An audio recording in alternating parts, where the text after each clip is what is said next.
Se tiver com anemia, não cicatriza. Aí o que acontece? Como é que a gente faz essa questão, essa relação da anemia com a função renal? Lá na medula, a eritropoetina é que vai produzir as hemácias, tá? E as hemácias, lá dentro das hemácias, o que é que tem lá dentro das hemácias? A hemoglobina. A hemoglobina, ela se liga à molécula de oxigênio e dos outros nutrientes para transportar esse oxigênio para todos os órgãos do nosso corpo. Então, se eu não tenho produção de hemácias, porque se eu tenho a função renal prejudicada, eu vou prejudicar também a função de hemácias. Então, se eu tenho a prejuízo dessa produção, né, de hemácias, eu vou ter uma anemia também.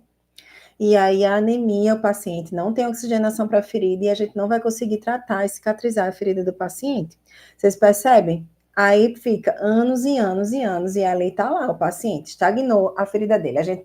Ele tinha 4 feridas, paciente com 20 anos de lesões nas 2 pernas, 4 lesões. Aí a gente cicatrizou 2 na perna esquerda, ficou só uma perna, não ficou, a perna esquerda estava tudo bem. E a perna direita é que ainda estava com feridas, certo? Só que o paciente ele não tem condições de comprar a meia e ele não fez prevenção na outra perna. E ele começou a ficar com a função renal prejudicada, ele ficou com insuficiência renal, que ele não tinha.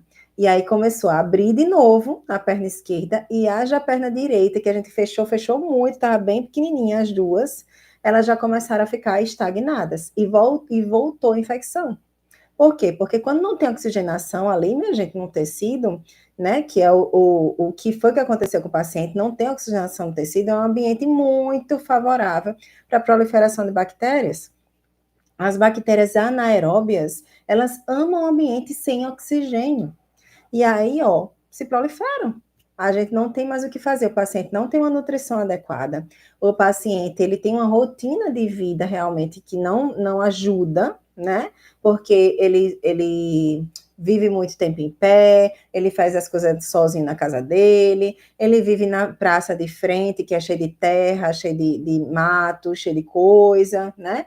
Caminhando, né, pela rua, pela pista, sem nada, sem proteção no pé, nada, né?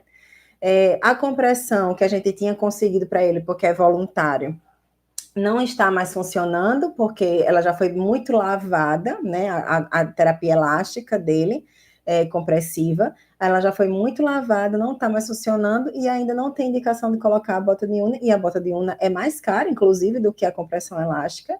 E a gente não tem como, né, continuar com o tratamento dele desse jeito, o paciente com a função renal prejudicada, não tem nefrologista para atender, não consegue fazer outros exames, e a gente fica, o quê? De mãos atadas, né? E aí esse paciente pode continuar aí anos e anos e anos com essas feridas, dando prejuízo e gastando, né, para a prefeitura tanto tempo, né? E a gente fica nessa luta nos pacientes que a gente atende voluntário dessa forma, né? A gente fica muito nessa luta. E termina sendo frustrante, né? Como a Gislaine falou aí.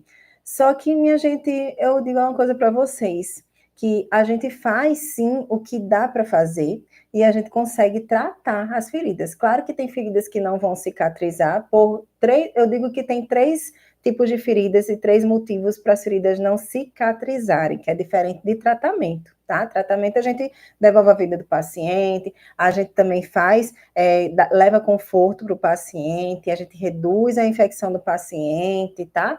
Isso é tratamento de feridas. Mas, quando a gente fala em cicatrização de feridas, existem 3 tipos que a gente não consegue.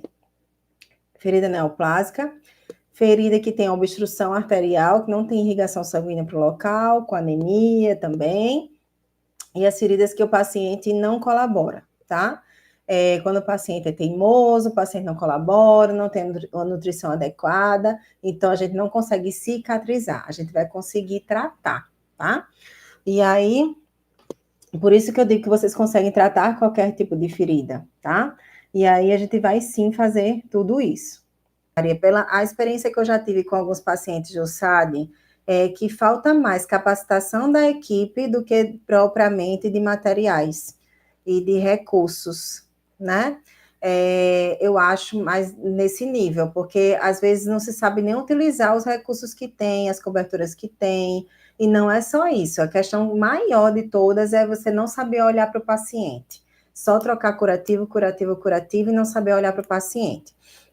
Teve uma vez, minha gente, que eu atendi o paciente que ele tinha uma hiperkeratose extrema, extrema. Um paciente que foi amputado, já tinha 5 anos, eu acho, aí nem me lembro mais direito, mas tinha por aí, uns 5 anos de lesão aberta, de amputação, e desde então nunca tinha conseguido cicatrizar. Fechou, foi fechando, mas quando chegou mais ou menos nesse tamanho, mais ou menos de ferida, de lá do coto, ao redor, ele começou a ficar com muita hiperkeratose. Gente, a hiperkeratose tem, no caso dele também teve tem três causas, no caso dele teve as 3 causas, que infecção, excesso de umidade e pressão, tá? E aí esse paciente, ele pisava, né? Pisava esse pé embaixo, então a hiperkeratose foi se formando, é tudo proteção do organismo. A proteção do organismo, que esse paciente, ele ficava lá pisando o tempo inteiro, para poder não abrir essa ferida de novo, então o organismo ele vai acumulando ali os ceratinócitos e vai aumentando essa hiperkeratose. E a gente precisa entender a causa para poder entender ali o que está acontecendo com o paciente.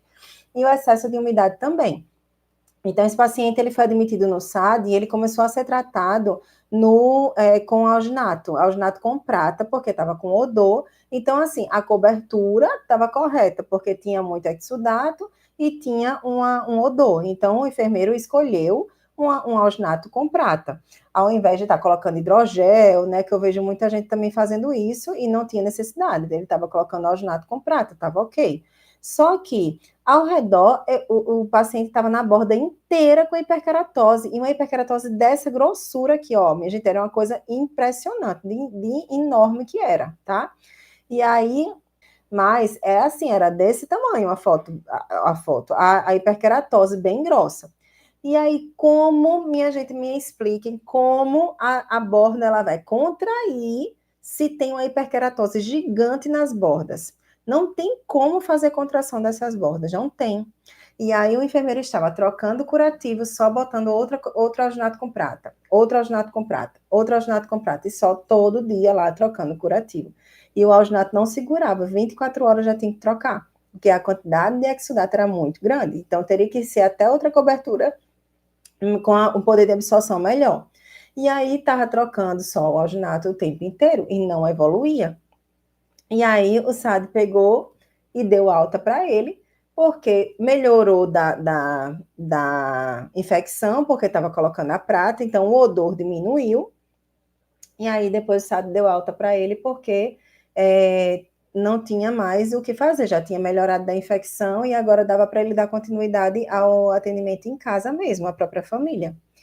Só que só fez diminuir o odor, não fez mais nada. Por quê? Porque tem muita hiperkeratose.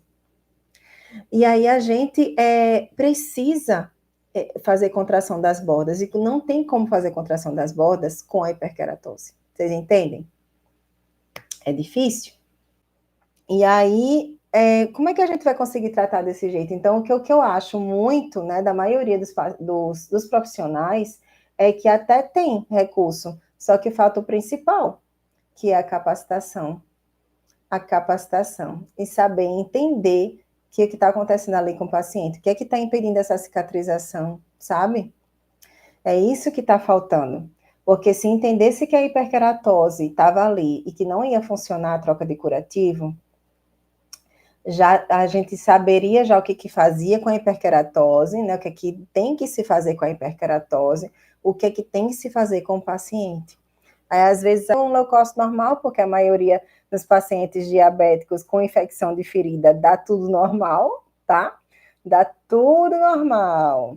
Aí, deu tudo normal, não precisa de antibiótico, tá tudo certo, não se olha para a hiperkeratose do paciente, né? E aí a gente fica anos o paciente lá sendo admitido, alta, readmitido, alta. vai para o PSF, vai para o SAD, vai para o hospital universitário, vai, enfim, sai para lá e para cá, né? Com esses pacientes.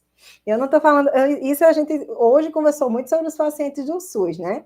Mas não é nem esses pacientes só, tá? Os pacientes particulares também ficam de mão em mão por causa de falta de conhecimento, minha gente, dos profissionais. Aí eles trocam, não tem resultado com aquele profissional, aí vai arrumar outro profissional, né? Aí depois arruma outro, porque esse daqui também não funcionou.